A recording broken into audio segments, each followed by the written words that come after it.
Good evening. I'm Kevin Aldridge, the Opinion and Engagement Editor at the Cincinnati Enquirer, and I welcome you to the Enquirer's 2021 Virtual Cincinnati Public Schools Board of Education Forum. 5 of the 6 candidates vying for 4 seats on the board are here for the next hour to discuss some of the most pressing issues facing our local schools. I'll introduce them all in just a moment, but first let me quickly go over the format for tonight's forum. Each candidate will receive 1 minute and 30 uninterrupted seconds to answer questions from my colleague at the Enquirer, Madeline Mitchell, and I. None of the questions have been shared with the candidates prior to tonight's forum. As moderator, I will be keeping the time and will sound a bell with 10 seconds remaining in each answer, indicating the candidate needs to wrap up his or her remarks. 30-second rebuttals will be allowed at the discretion of the moderator. Toward the end of tonight's forum, there will be a rapid-fire round of questions that will come from me, and each candidate will have 30 seconds to answer. These questions are designed for shorter, more succinct responses. Each candidate will receive 1 minute at the conclusion of the Q&A segment to make their closing statement to voters. The order in which candidates will receive questions and give their final statements was selected at random prior to tonight's forum. Now, before we begin, I'm honored to reintroduce my colleague and co-host for this evening, who will help me ask the questions, the Enquirer's education reporter, Madeline Mitchell. Hey, Maddie, thanks for joining us. Thanks for having me. And now let's meet the candidates. First, we have Pamela Bowers. Pamela Bowers has served on the CPS Board of Education since 2019 when she was voted in to fill the spot left by Erica Copeland Dansby, who resigned in March of that year. Bowers has worked in mental health for more than 25 years and currently serves as the Director of School-Based Mental Health Services at Central Clinic Behavioral Health. She is an active member of her church and Alpha Kappa Alpha Sorority Inc. Sigma Omega chapter. Her focus is on increasing early childhood learning opportunities, closing academic achievement gaps, expanding academic rigor across more neighborhood schools, and increasing life skill opportunities for all children in CPS. Thank you, Ms. Bowers, for joining us tonight. Next, we have Mr. Brandon Craig. Mr. Craig works in the Office of Equal Opportunity and Access at the University of Cincinnati, where he graduated with a bachelor in economics and later completed law school. He has worked with CPS's Public Affairs Office and the district's General Counsel's Office. Craig's passion is civil rights, and he has appeared before committees in both the Ohio House and Senate to advocate for those rights. His campaign platform centers on diversity, equity, and inclusion, community building, building upon community learning centers, and the Vision 2020 program, and expanding the use of technology in the classroom. Thank you, Mr. Craig, for being here tonight. Next, we have Mr. Gary Favors. Mr. Favors is a special education teacher at James N. Gamble Montessori High School, who has served in the district for over 2 decades. He is also a U.S. Army veteran, having served in the Gulf War. Mr. Favors is focused on making sure every child has a chance to succeed, creating stronger vocational opportunities for students, and developing long-lasting relationships with institutes of higher learning to recruit qualified teachers and administrators for the district. Next, we have Dr. Kareem Moffat. Dr. Moffat holds degrees in chemical engineering, technology, and natural sciences, and a master's focusing on remedial education in higher education from the University of Cincinnati.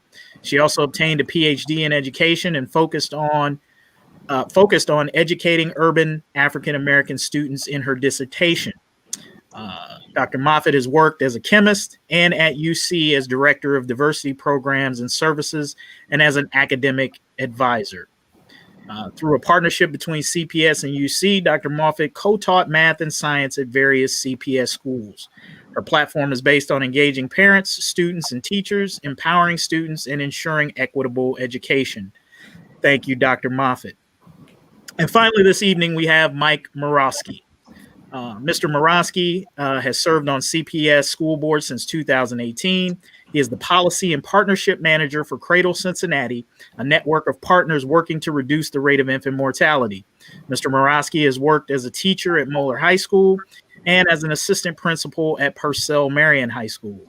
His 2021 platform focuses on rebuilding trust in the community with increased transparency, accelerating learning, actualizing the district's anti-racism policy, and continuing to err on the side of caution when it comes to COVID-19 safety and health policies. Thank you, Mr. Morosky, for being here tonight. Candidate Mary Weinberg could not be here with us in attendance this evening due to a family conflict. So regretfully, she will not be joining us this evening. Thank you, ladies and gentlemen, for joining us tonight. And without further delay, let's get started with what the people of Cincinnati have come to see this evening. Our first question from Madeline will be on the topic of the district superintendent search. And the question will go first to Mr. Favors, followed by Dr. Moffat, Ms. Powers, Mr. Craig, and finally, Mr. Morosky. So, Madeline, take it away. Thank you to all the candidates for being with us tonight. The first question we have for you is, what does the ideal candidate for CPS's next superintendent look like? And should that person be local or from outside of the greater Cincinnati area? The qualifications that a superintendent needs to have is, number one, I feel strongly about they have been in the classroom of some sort, because you have to understand where teachers are coming from in regards to what they face day to day. And then an administrator, absolutely, because in order to get a superintendent's license in the state of Ohio, as far as I know, and I have my principal license, you had to taught so many years and have had administrative experience. So those are the two primary things. Been in the classroom and understand what teachers go through on a day-to-day basis, and also been an outstanding administrator. Now, in regards to search, it's my understanding the district has hired a consulting firm to do a national search. I believe it truly needs to be a national search. And at this point, I think it needs to be someone that has a number of years of experience being the superintendent. I know that we can grow people from the inside and promote from the inside, but I really believe a national search, we should come up with some great candidates who've had superintendent experience and really bring a number of people to the city, really see what we have to offer in our district. Thank you. All right, Dr. Moffat, the question goes to you next.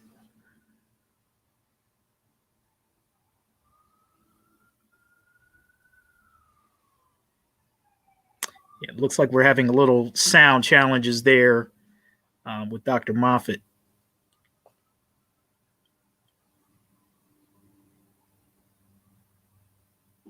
Yeah, still having trouble hearing. We'll skip over Dr. Moffat for the moment until we can get our technical difficulties. Hopefully we'll be able to come back to her here in just a second. Let's bring up, I believe Mr. Craig was next up.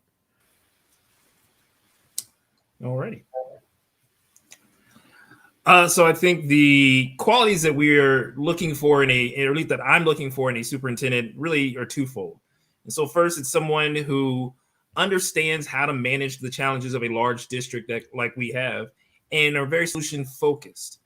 We have always had great opportunities to grow things, but we are a large district, and it means that everything will move at different paces.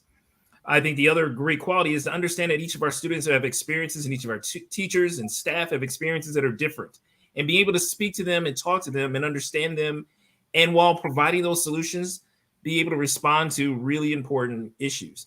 I think whoever we select has to be the most qualified candidate. And so whether it's from inside the district or whether it's from outside the district, our focus really shouldn't be on where they're from, but more on what do they bring to the table? How will they communicate with our parents, students, teachers, and staff? And how will they hold themselves accountable and work with the board to hold themselves accountable to create new ways of providing education on a regular basis, to improve the quality of education that's in our school district, and to build the school district up to being stronger than it was the day they walked in. That, to me, is the most important qualities in a superintendent that I would look for, and that I think we should be valuing, because at the end of the day, we really are there to provide a better education for our students. Thank you, Mr. Craig. Ms. Bowers, same question to you. Thank you, Mr. Aldridge. For me, one of the key things for the next superintendent would be to have strong focus on student first. As we are an institution of education, the whole point of us being in existence is to making sure that we're able to keep our students first in our decision making, having strong leadership skills, being able to be able to be innovative, forward movement, be able to create and be able to reform where we need those things to happen. Strong communication, which is something that we realized during the pandemic that we had holes and cracks in. So we are trying to restabilize that. So the next superintendent needs to have strong communication, a commitment to community and collaboration. Cincinnati is a city where collaboration is going to work best for the success of our students, being able to respond to the challenges of our diverse and our ethnically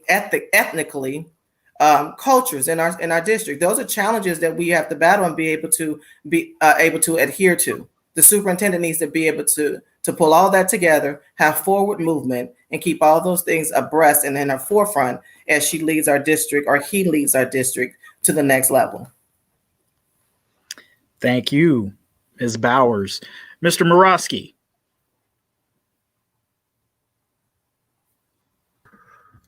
Thank you all for the question, and thanks for hosting this forum and opportunity to connect with the community. I'll start by saying, it's not really up to me, it's up to the community. This is why we hired Alma, a minority-owned all-women firm out of Chicago, to conduct our search and to conduct a robust community engagement experience leading up to the actual search. So next Wednesday, we will hear from Alma after a number of community events and surveys that have been pushed out to the greater Cincinnati community about what the district and the people would actually like to see in a new superintendent. My boss is the people. My boss is not anybody in the administration at Cincinnati Public. My boss is the community, and I need to take my lead from the community. My input into the search was that we needed to have somebody who was deeply focused on anti-racism and equity, had experience in an urban school district. There's enough challenges without COVID. With COVID, there are even more. And somebody who's collaborative and understands the need for transparency. As I've said many times, we need to rebuild trust in the community, and we need to have a leader who understands what this past year and a half has done to our system. I'm proud to say that we have created a system to bring on the newly elected folks. There will be at least 2 in November to be a part of this process before they're sworn in. We ideally will have someone in January or February. And so I'm proud of that work, and I'm excited to hear what the community says on Wednesday. Great. Thank you, Mr. Morosky. Okay, do we have Dr. Moffat back and able to? Can you hear me? Yes. We hear you. Okay. I was getting a little worried there. So thank you for the question. I think that our new superintendent should be a bold and fierce, authentic leader. And what I mean by that is unafraid to be creative and innovative for our kids. I want them to be data driven. I think that they should be a great engager, but they should not be afraid to try something and then assess it midstream if need be, and then pivot. And I want them to be really bold and fierce about that. If that person is internal, then I think that's a wonderful thing. Let's definitely use what we have, someone that knows our city and knows our system for sure. But I just want that person to be an authentic leader who is engaged but unafraid to step up for our kids and for our families. I think I answered the question. All right. Very good. Well, you can stay right there, Dr. Moffat, because you actually get an opportunity to lead off our second round on the question. Okay. You on the screen. So then I'll put you for our second question candidate. So this next question has to deal with Ohio report data. This data showed that in Cincinnati Public Schools, it had one of the largest enrollment drops in the region last year. It declined by more than 1,400 students since the 2019-2020 school year, and that's nearly 4% of a drop. So the question is, how do you plan to address enrollment at Cincinnati Public Schools and bring in more students to the district? Can you hear me? Are we okay? Yes. Okay. I think that if we're creative and innovative with our programming moving forward, that our kids will want to come to school. And what I mean by creative and innovative is we need to. I would love to see some vocational training for our kids, because I think that will help our attendance. Kids will want to be there because they see an end. They see something that they're working for. Which, attendance is part of our report card as well. But I think that we need to empower our teachers, empower our students, and empower our administrators to think out the box and to be creative, so that we can change the mindset of what our kids have had to deal with the pandemic. We are going to have some growth just because people are going to be moving back to our district, because our district is wonderful. But I think if we focus on providing high quality education, high quality options, then we're going to be able to get a really big influx of students coming in, because we're providing the best options for our students. So I would definitely put money behind and empower creative and innovative programming, support our students and our teachers with that, so that we could increase our attendance and then increase our interest and the quality that we're providing for our students and our families. Great. Thank you, Dr. Moffat. Same question will go to Ms. Bowers. And if you need Madeline to repeat the question, you can indicate that. Please, Madeline, would you repeat? Yes. So this question has to do with Ohio report card data. And that showed that last year, Cincinnati Public Schools had one of the largest enrollment drops in the region.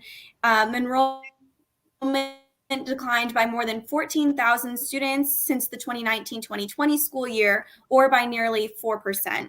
How do you plan to address enrollment in Cincinnati Public Schools and bring in more students to the district?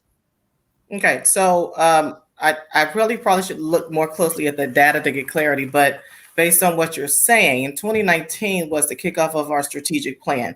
One of the pillars in that plan for our outcomes was growth. And at that particular time, when I became a member of the board, we had expanded our high schools. One of our high schools added an elementary school. We had also expanded early childhood preschool over on the west side. So as my focus, as you know, is expanding early childhood learning opportunities. This is all about enrollment and growth.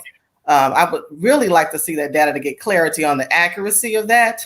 You said it's from the report card from 2019. So the pandemic interrupted some of our strategic planning, of course, you all know that.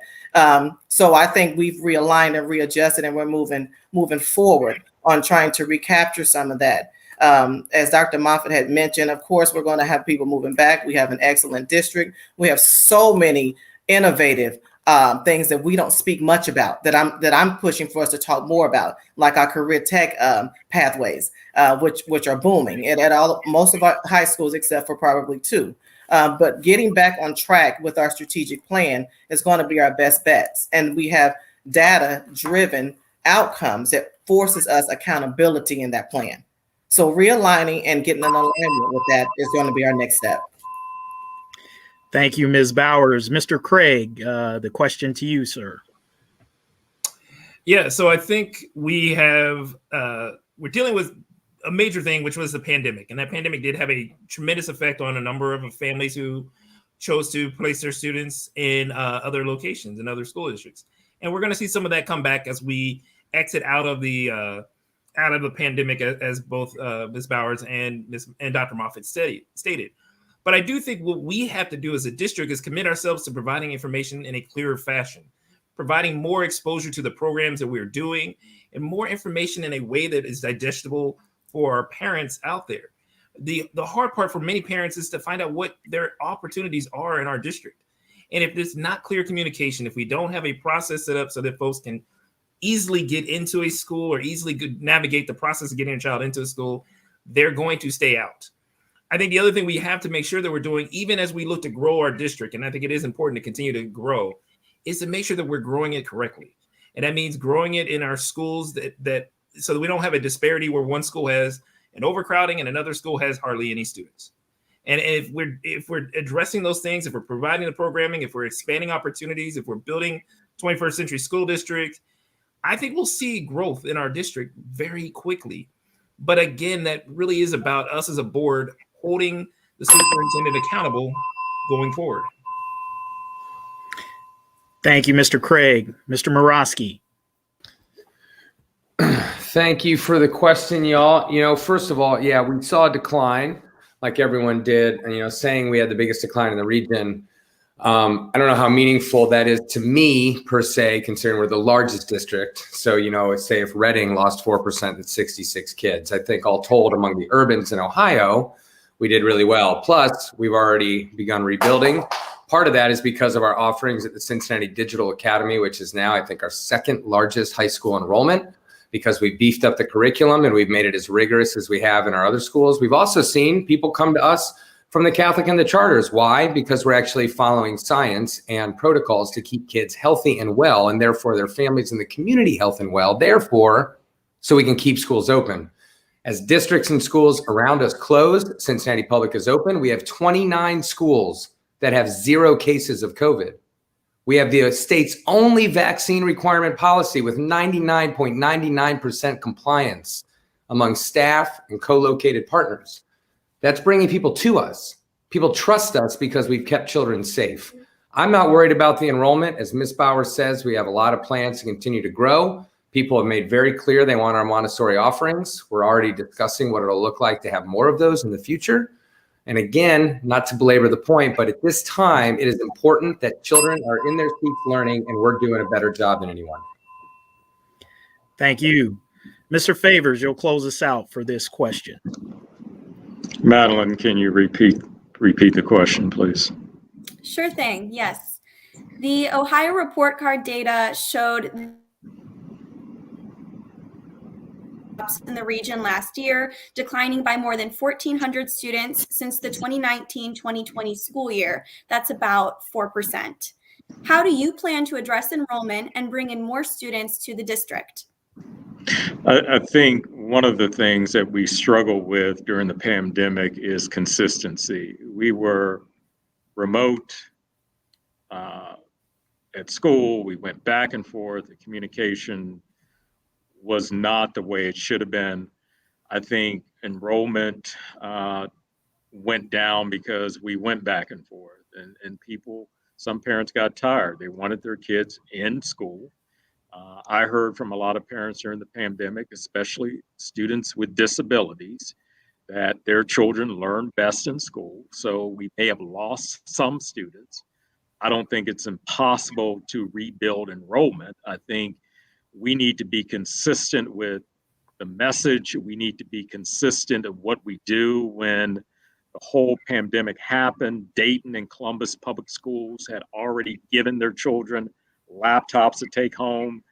We had stored those laptops in the school buildings. We had to skirt around, get those laptops issued to the kids. We just didn't have it together like we should have. And that lost a lot of time because Columbus and Dayton had already given their children laptops to take home. So that fueled a lot of issues with parents and families and teachers of really how to get learning going. So I really think if we learn anything from the pandemic, we learn that students need to take those laptops home with them and so on and so forth. Thank you, Mr. Favors. All right, our next round of questions will deal with student performance on state tests and learning loss. And that first question will go to Ms. Bowers. Madeline? Recently released report card data also showed that Cincinnati public schools had one of the region's largest drops in student performance on statewide tests, with the percentage of students who tested at proficient or higher plummeting by more than 20 percentage points last year compared to the 2017-2018 school year. There was no test in the 2018-2019 school year, during the pandemic. Are you concerned about student learning loss related to the COVID-19 pandemic, and how would you work to help the district recover from this learning loss? Thank you, Madeline. And I just want to be clear that I'm not sure if that was an actual report card. There was data reported from the state about test results that were taken at baseline for our students, just for clarity. But yes, absolutely. Across the country, we all should be concerned about learning loss, which is why this summer in Cincinnati Public Schools, we were able to use some of our ESSER dollars or some of the American Refund money to actually do summer scholars, which focus a lot on social emotional learning and preparation for students transitioning back to school. Now that we have that baseline information for our students with the learning loss, we're able to move forward. Most of our buildings have additional reading specialists, additional math specialists, and we are doing what's called 2-week assessments, 2-week cycle assessments that we are assessing our students as we progress and introduce them to instruction. So we're absolutely concerned. We were waiting for that data. We have that data. We know the interventions to put into place for that data, and our teachers are working hard to push toward improvement in the learning loss. So that's always a concern across the nation, across the world with students, because they have been out of school, out of the realm for which they're used to learning, which is in person. But I feel comfortable that we are on the right path for our students to start progressing and for us to start seeing improved academic achievement. Thank you, Ms. Bowers. The question to you, Mr. Craig. So I think I want to start with this first thought of with regards to the learning loss is that I do think we have to recognize that we have a district that is not comparable in some ways because we have more than 80% of our students who come from economically disadvantaged households. And that means that our students start off at a disadvantage before they ever come to the educational process. And so for our students to sit through a pandemic and not have that direct interaction with the teacher as much as we would love them to have, and then not have those abilities to reinforce those skills every day in class in the same way they would now, there is going to be some discrepancy in how they respond on test scores. But that means that's an opportunity for our teachers to really be unleashed and be allowed to teach and allowed to educate our kids and allowed to provide them with the skills and the tools they need to not just catch up, but to exceed our expectations, because our students can do it. I believe our students will do much better and will perform much better when they're given that opportunity to. And they're given that full-time instruction, and they're given that chance to really learn through programs like the Summer Scholars, as Ms. Bowers talked about, as well as many of these other opportunities that some of our outside resources are looking to help provide. So let's give them those opportunities. Let's expand those opportunities to keep growing their education. And then we will see whether or not those results are better. I think to look at it one point in the snapshot at the end of at this point in the pandemic is not a fair way to assess things. Thank you, Mr. Craig. Mr. Morosky. Thank you for the question. The state report card is really, really good at measuring wealth, not student achievement. It's really, really good at measuring a student's ability or a teacher's ability to teach to a test and not student learning. That said, it's the report card we have. I'm proud to say that our district has been instrumental in getting new measures added, such as gap closure. It's interesting to me if a school like Euler, for example, that has a graduation rate of 0, then goes to a graduation rate over 90%, but there's still an F on the state report card. I find it a hard pill to swallow that state report card is telling me something interesting. And so while that may be the case, we have to do two things at the same time. One, which is advocate for new measures, which we do. And two, is play their game, because unfortunately, this state report card is what is often reported on. It's the questions that are asked. And so what have we done? This summer, we invested a lot of money that we received from the federal government into our Summer Scholars program. We invested it in such a way that we can continue the program. I was extremely bullish throughout the budgeting process that we did not invest dollars that we could just watch go away and do a program that was great that would then vanish 2 years down the line, but something that could replicate or end. For my money, the summer needs to continue. I ran a summer program for kids experiencing homelessness for a few years, for 7 weeks, and we saw a great increase in learning as we did this summer at CPS. And we also need to invest in more trauma-informed care and help our kids deal with what they've experienced the past 2 years. Great. Thank you, Mr. Morosky. Mr. Favors. Madeline, can you repeat the question again, please? Recently released Ohio report card data also showed that Cincinnati public schools had one of the region's largest drops in student performance on statewide tests, with the percentage of students who tested at proficient or higher plummeting by more than 20 percentage points last year compared to the 2017-2018 school year. Are you concerned about student learning loss related to the COVID-19 pandemic? And how would you work to help the district recover from this learning loss? Well, I think it was a start as we began Summer Scholars in Cincinnati Public Schools this summer. I think that was a great start. But the issue is what I saw being at Gamble, you had students who had failed 3 and 4 classes.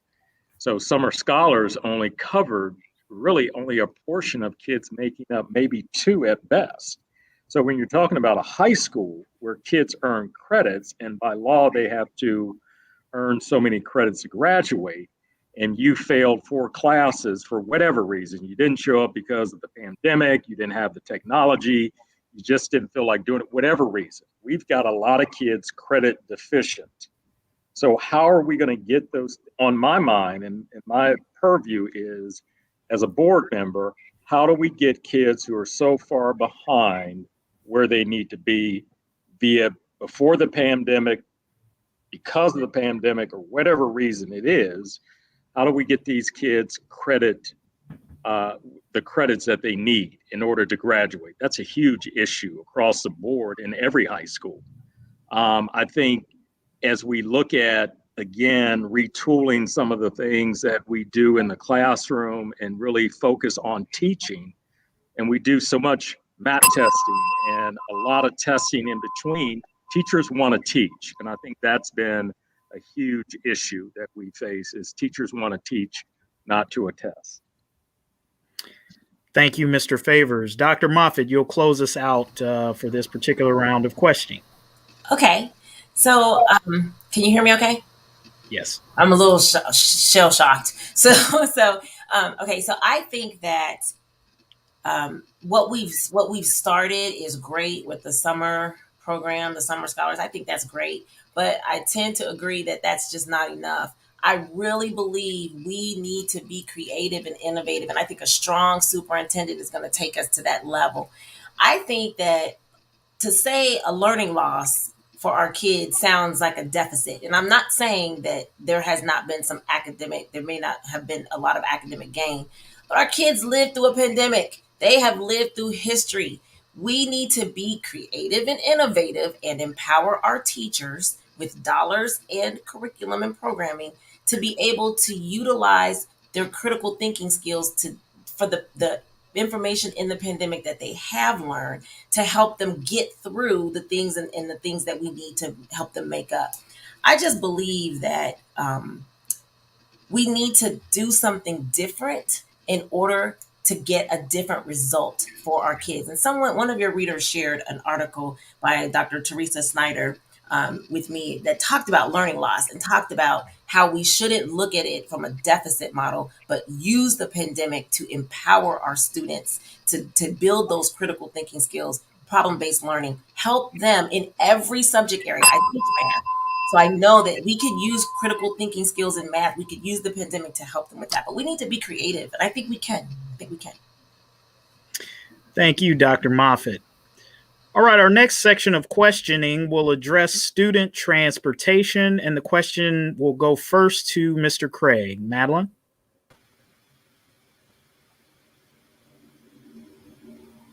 How would you have liked to have seen the district and SORTA handle the cancellation of Metro's extra bus routes at the beginning of the school year? How do you plan to address student transportation in the future? So that's, I think, a really good question. I think first and foremost, we would have loved to have had that information provided to the board in a timely manner so that the board could assess the plan that was being prescribed to and being worked on with the SORTA staff. And that would have been really helpful. That wasn't what happened. And I think the rollout of it was even worse. And so to that point, we would love to still have the extra bus routes. We would love to have worked out a solution that addressed the concerns of the lack of bus drivers within that SORTA could provide. That could have been something that was done that would have been very great and fruitful. Now we're in a position where we don't have that opportunity available to us. And so we have to live and work through what we have presently. And I think that involves the board asking for a true assessment of students' experiences on the Metro bus this year, as well as the length of travel, the average time travel by students on the bus, and determine whether or not the appropriate action is to remain utilizing the Metro for all bus service. I know there's been efforts to move 7th and 8th grade buses or 7th and 8th grade students to different bus service. Again, because of recognition of the inability to maintain and manage some youth that are younger who have never had that experience before. But I think that the clearest part about it is how do we communicate what the actual solution is and give folks time to plan and prepare. That's the part that was most efficient in that process. Thank you, Mr. Craig. Mr. Morosky.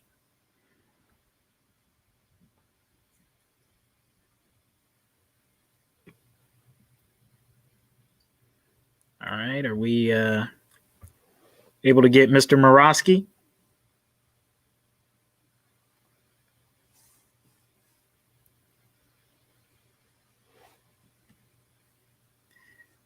All right. Looks like we're having a bit of a difficulty bringing him in.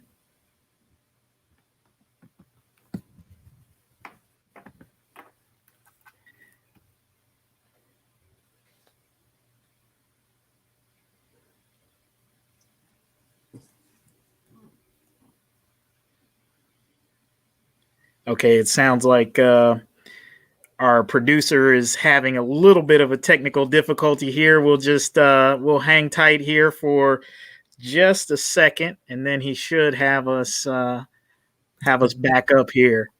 That's the thing about when you do virtual forums and technology, you can't always anticipate how these things are going to go and what technical challenges you might have. And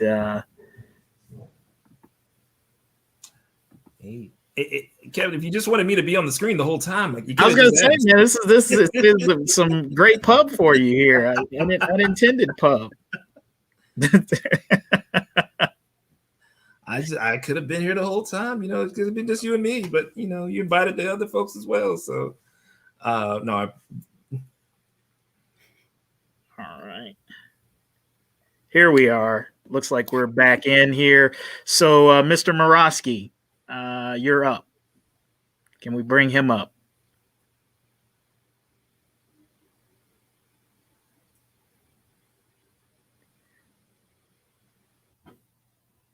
Here we are. Let's see. There we go. All right. Mr. Morosky, there you are. So Madeline, would you repeat the question since we have a little bit of break there? We good? I got it. I think about it. It keeps me up at night. That technical difficulty was just sort of reliving this bus situation. I would have liked to seen a lot of things. I would have liked to not have been lied to by our director of transportation, it would appear. Of course, we've taken action in that regard. Some decisions were made without board approval. We found out about the cancellation of extra service, which is XTRA. That's the service Metro provided us. That was within federal guidelines because the general public could utilize the bus service with 2 weeks to go into the school year. And so, I've heard a lot of encouraging statistics, like a lot of our students are making it to school, 80% within an hour, but that's not of the eligible students, that's of who's taking part in the service. There are thousands of our kids who are not taking part in the service, which means their families are being inconvenienced. And these families are largely low-income families that cannot afford literally to be inconvenienced, especially in this time of COVID when the economy is not bounced back for the majority of Americans. What can we do? The three most powerful words in the public sector are RFP, or three most powerful letters, I should say, request for proposal. And I've been pushing that we do that for our entire bus service and put the heat on. We are currently going to probably be piloting a 7th and 8th grade yellow bus service, currently Euler and Riverview East, since their K through 12 already have 7th and 8th on yellow, but we're going to be looking at what that might mean for the rest of our schools to be more efficient and effective. Still haven't given up on looking at in-housing the service, even though it seems cost prohibitive, and also addressing the children experiencing homelessness who are difficult to transport in normal circumstances so we can get them to school. Thank you, Mr. Morosky. Mr. Favors, you're up next. Well, the bus communication, the bus snafu, whatever you want to call it, has been was very difficult for a lot of families at the last minute. I think we all know that 2 weeks before school started, that parents were dropped the communication saying that students would no longer ride dedicated buses. They had to find other means of getting on regular buses with regular passengers that created a lot of confusion. How do you do that? How do you correct the course? Some of the things have been mentioned, 7th and 8th grade on yellow buses, whether that will work or not remains to be seen. Some districts outside of Ohio have gone to giving parents funds where they get their kids to school with a Lyft or Uber or private providers. There are a whole host of things that need to be tried and really giving families what is in their best interest. So we really need to go and really look at how do we work with Metro better. The communication obviously broke down.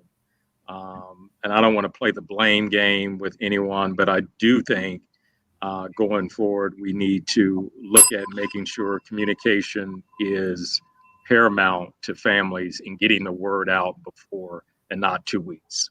Thank you. Thank you, Mr. Favors. Dr. Moffat, the question to you, ma'am.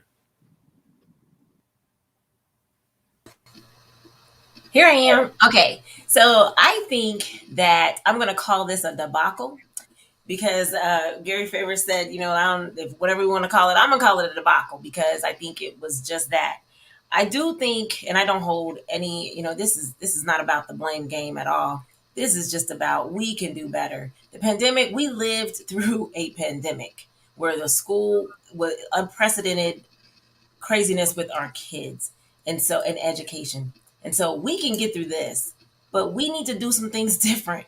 We have to communicate better. We need to learn from that lesson and figure out how we're going to operate differently. What is going to be our new standard operating procedure? And it hopefully should include better and more effective and transparent communication, not only with our board members and our staff internally, but then also within the community. Because this is an opportunity for our kids to now learn, again, critical thinking. How do you navigate? How do you find what route you need to get to this point, to that point? I spoke with a parent whose daughter goes to performing arts, and they used it as an opportunity to find out how do you catch the bus home because they don't have those routes. And the routes that they were using were diverted to Walnut Hills. So not every family is looking at this as in a horrible situation, but we need to do differently. And we can. We need to communicate better. We need to have hands-on and assess maybe more often instead of just depending completely on one department. We need to have a hands-on. So I think we can do some things different. Thank you, Dr. Moffat. And closing us out on this round of questioning will be Ms. Bowers.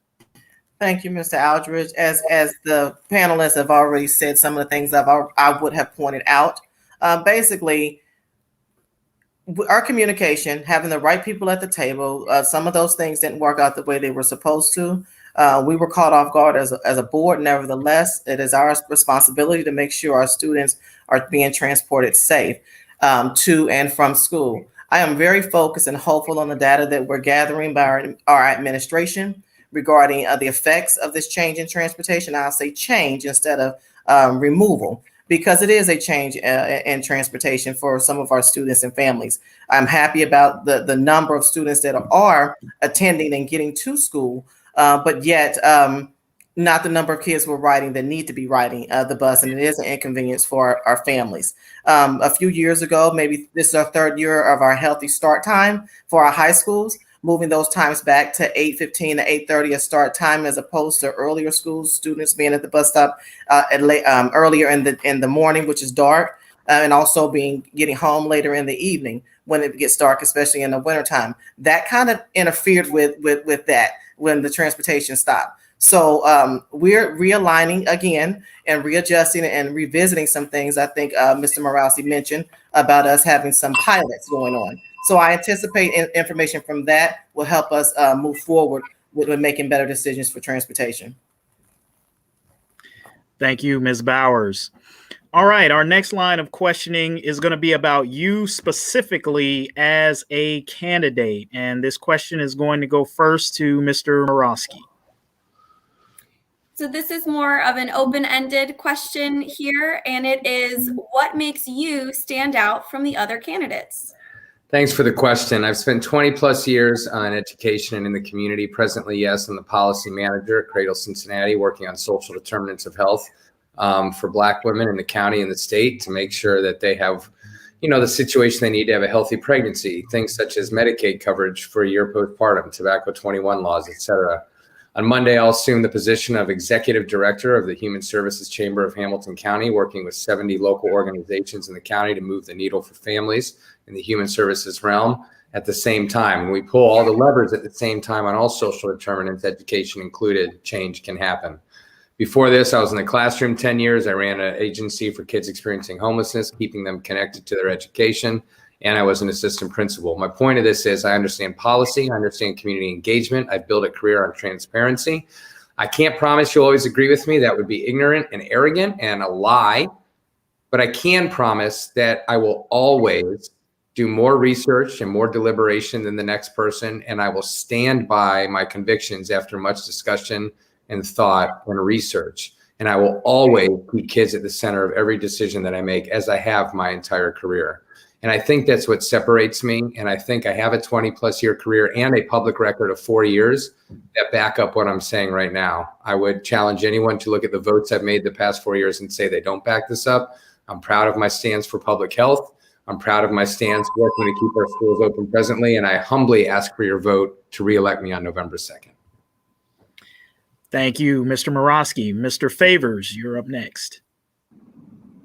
Well, I think as I look at my career of 2 decades in Cincinnati public schools, working in a number of schools and having the education background as a special ed teacher, which is one of our biggest challenges in our district, is how do we educate students with disability, getting them to graduate, getting them on to productive careers.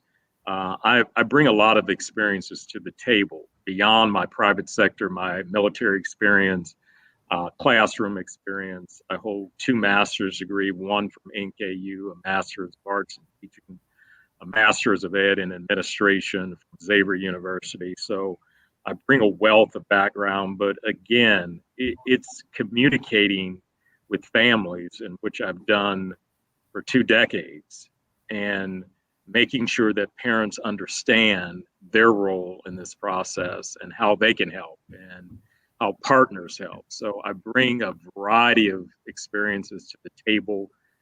24 years in education, that's a long time. And so I bring that to the table. Would love to have people, engage in the process, because it takes a village. And I believe it takes a village to educate our kids in a number of things. So I hope people would consider voting for me. Thank you. Thank you, Mr. Favors. Dr. Moffat. Well, gosh, it's not hard to talk about myself now since I'm running for office. So I think I've held very, very many hats over my short 50 years here. And some of the ones that I'm most proud of is that I'm a mom and I'm an educator. I've been a professional scientist. I currently am a teacher. But things that are most natural for me is that I'm an advocate. I've been a natural bridge builder in my work with the NAACP Education Committee as a chair. We've done workshops for parents on advocating. That comes natural, and that's kind of like my sweet spot and what I like to do. I like to listen. I'm a researcher. I like to listen, and I've graduated from school board school with Lisa Hoffman, who is a former school board member, and I've been able to learn policy and enact some policy on the LSDMC, which is the local school decision making committee for Withrow High School, where my kids graduated, and I was the former chair for 2 terms, hiring 2 principals. So I think that I believe every single voice matters. I've been an unheard parent. I've been a very engaged parent and still been unheard. So I have a unique position, having graduated my students from a neighborhood school that was excellent, but didn't always get that recognition. I want to be able to connect the community to our district and be able to demonstrate what wonderful greatness we have in our schools. I think I can do that, and I would love your trust and support. Thank you, Dr. Moffat. Ms. Bowers. you, Mr. Aldridge. As a parent and a partner of CPS, I've been empowering families, providing support to students for over 25 years in Cincinnati Public Schools. I have two children who graduated from CPS beginning in preschool through 12th grade. I have been an advocate for some of the schools that I've worked in, serving on LSDMCs in multiple schools as a parent and as a community partner. I see two sides of the coin. As an educational leader in my current position as a student achievement committee chairperson, I am advocating and push and challenge our administration to make sure that we are providing equitable education across all of our schools. And those resources look different for each school. And I'm going to always challenge. I was an advocate for Gamble Montessori, moving from Gamble Elementary Montessori to the former Mercy High School, which is now Gamble Montessori High School.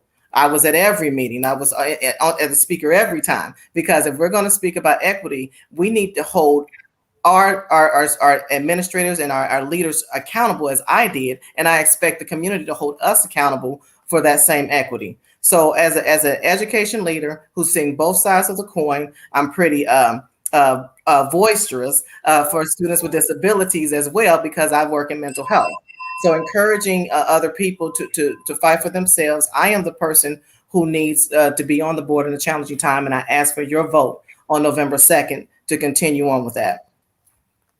Thank you, Ms. Bowers. Closing us out before we move into our rapid fire round will be Mr. Craig. Well, I think it'd be easy to say what makes me different and what singles me out is the great bow tie I'm wearing, or the fact that I'm a March Teen Tango dancer. But to be truthful with you all, the thing that makes me most passionate about being on the board is this desire to improve the quality of education. It's something that I've thought about and worked on for years. I've looked at fairness. I've looked at equality. I've looked at what equity and inclusion means.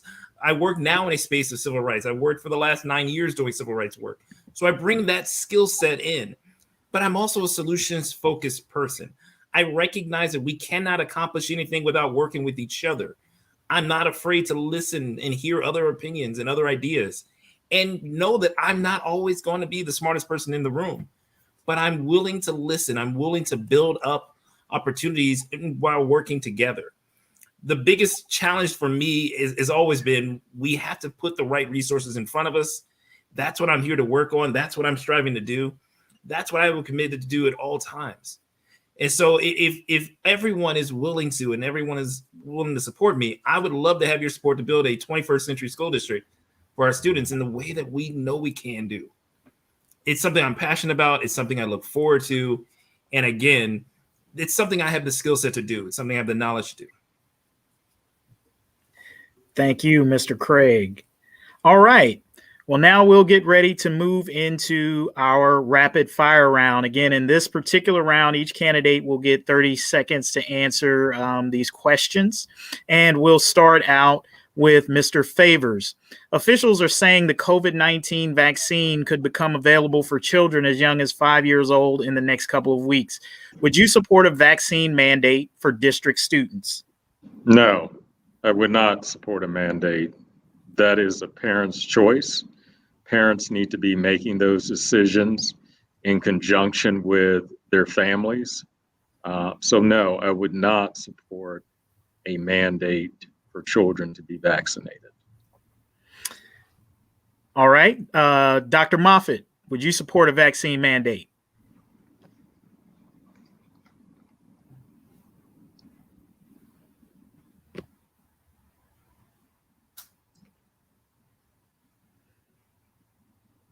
Do we have Dr. Moffat available?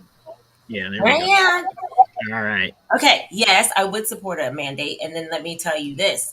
I also believe part of my equitable education is for those parents. I do support a mandate because we mandate other vaccines, but I want our kids to be in school and be safe. But I also think that we need to provide options for those students whose parents do not choose that option to have the same thing that the students who are sitting in classrooms have.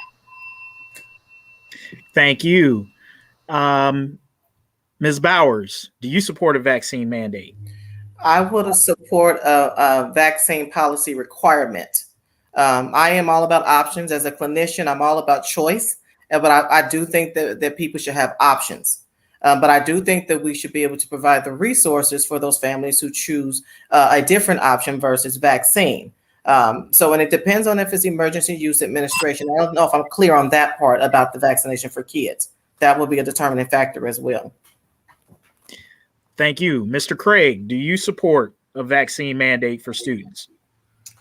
I would, and again, I think it really is about the conditions. So if the science has told us that it's safe and administrable, if we have the resources to get those students shots in a way that makes it fair and equitable, I think we should have a mandate so that we are ensuring that our students are safe within the schools. All right. Thank you, sir. Mr. Morosky, lastly for you on this question, would you support a vaccine mandate for district students?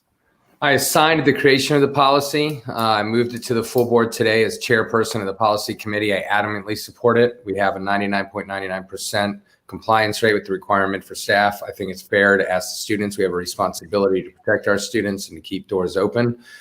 We had a doctor from Children's today reiterating this is one of the safest vaccines ever developed. And I'm excited, hopefully, to move forward with the policy. All right, excellent. Our next rapid fire question will go first to Dr. Moffat.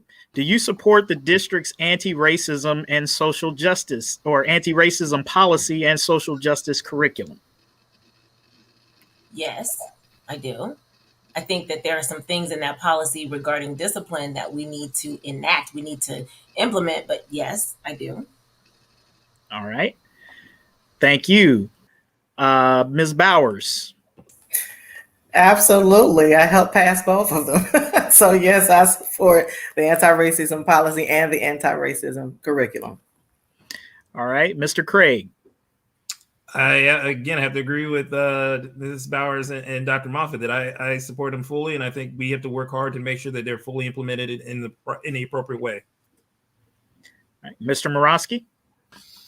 I also assigned to the creation of the anti-racism policy and shouldered it for 6 months as chair with Ms. Bowers on my committee. So I adamantly support it, and I adamantly support any curriculum that shows our students what their real history and what the true history of America looks like. We're an educational district. Our job is to teach the truth, and we have to teach the truth, particularly in a state that has shown it's openly hostile toward public education and students who look like our students. Thank you, Mr. Morosky. Lastly on this question, Mr. Favors. I think I support parts of the policy. The part that I think Dr. Moffat had mentioned is our discipline piece. A large number of Black boys are disciplined at a higher rate in this district, and we definitely need to look at that. That has been a source of contention for years. Great, thank you. All right, moving to our last rapid fire question, and this one will go first to Ms. Bowers. Would you support abolishing the district school resource officer program?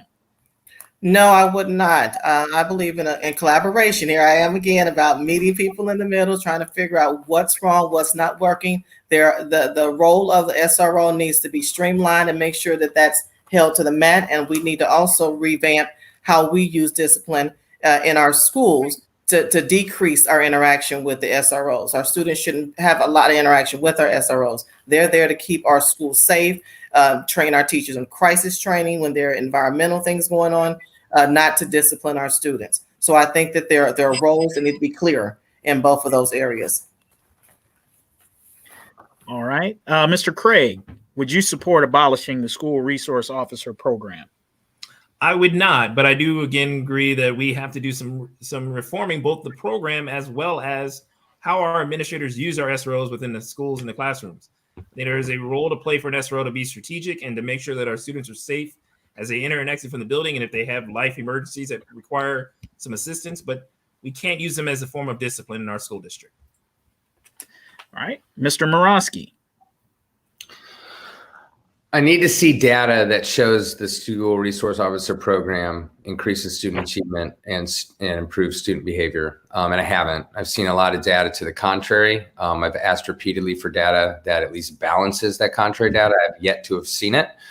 I pushed on this 2 board meetings ago. I've been told I will see it. Until I do see it, I think we need to consider removing the program from our schools because it is very clearly showing a disproportionate impact on our Black students. And for me, it is at odds with our anti-racism policy until I can be proven otherwise. All right. Dr. Moffat. So to me, the way that if we were talking about currently right now, I can't support it because we don't own that data. I think that our students need to be at the center. All of our students need to be at the center of the SROs and the revamp of that. I'm all for, if we have to have SROs in the building, I think it needs to look different. Our MOU needs to change. It kind of contradicts our equity policy 2255 that says that we should perpetuate and we should not perpetuate inequities, which right now it does. We don't own that data. And so that's my problem. As it stands, no. All right. And lastly, for our last rapid fire question, to close this out, Mr. Favors. I think SROs need to be under the discretion of the principal. Ultimately, anything happens in that building, the principal is ultimately responsible, not an SRO. So really, to be honest with you, no. We need to revamp the SROs and how they're being used in the building if we're going to use them.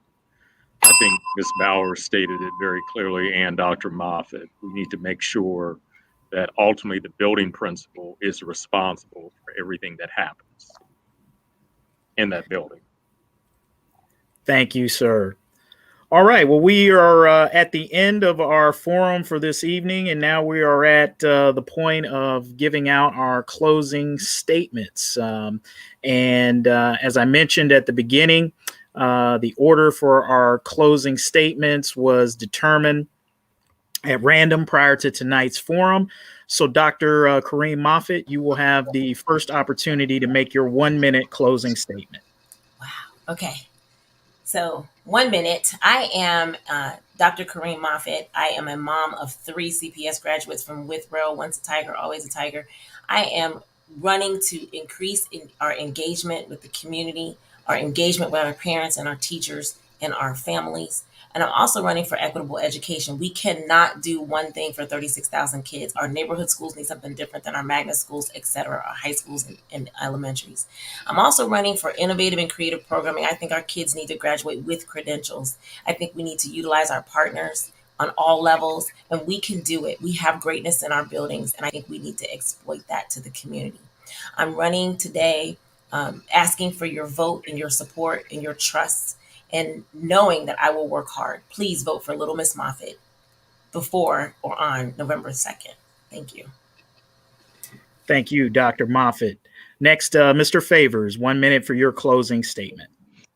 I've spent, like I said before, 24 years in the classroom. I've spent a numerous of time working in the community, building partnerships with many of agencies within the city, like Mercy Hospital and some Black physicians, and working with getting our Black and brown boys to see that their potential and really have a desire to see a robust vocational education program. Just like Butler Tech they have in the suburbs, we should have the same thing in Cincinnati, in the city.